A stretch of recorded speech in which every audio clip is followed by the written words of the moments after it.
I've been here for just over 2 years now. And John, from what I understand, you used to work in the Berlin office, and I'd love to hear your experiences. Well, Chelsie, it's really exciting for me that you're there. I spent a decade in the Berlin Office of Legal Assistance.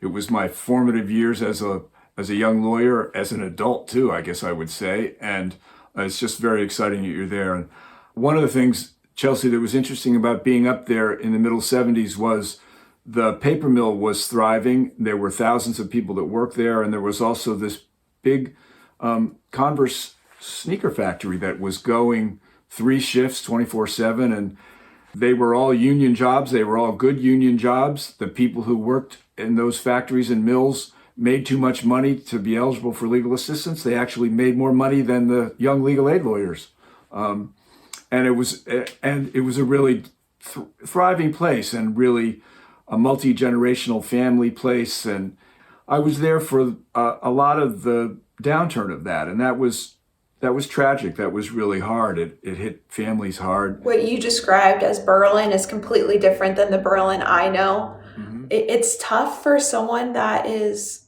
even maybe middle class up here to afford an attorney. There's a sort of a sense of special obligation to go to a place that has few other resources. And, the North Country had few other legal resources. It had fewer social service agencies. It had more poverty. It was more isolated economically. So I definitely felt kind of a special responsibility.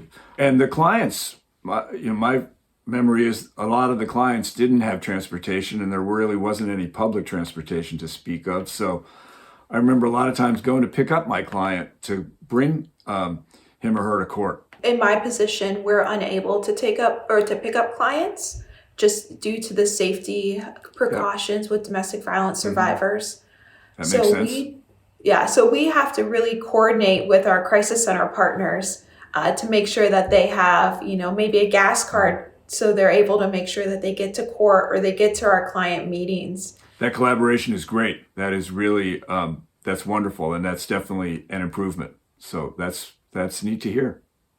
I know up in Coos County and Northern Grafton, we have a strong legal community. Mm-hmm. Attorneys are very welcoming, especially me as a new attorney. They were very welcoming and helpful. How was the legal community for you back when you were up here? It was very welcoming. It was larger. When I was in Coos County, there were about 45 lawyers, and now it's my understanding there may be 15. So it was a larger legal community, and it was welcoming. The other thing that happened while I was there, which was pretty amazing, is we had a young staff attorney come to work for us, Maggie Popkin, and she was the first female lawyer in Coos County. Yeah, I didn't know any of that. That's amazing.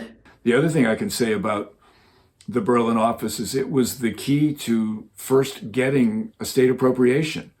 I went to the legislature to try to get some state funding, and what was most compelling to the legislators was the needs of the North Country. So initially, for 4 or 5 years, the state funding was just for the Berlin office to keep it open. Yeah, I think without, funding and funders, we would struggle probably to have a Berlin office. And right now, our Berlin office is almost entirely fully staffed. So it's really an exciting time for the North Country to have such a full office.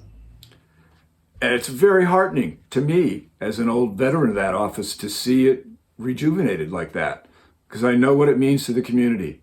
It means people who have really serious problems are getting help from really talented, dedicated people who are up there.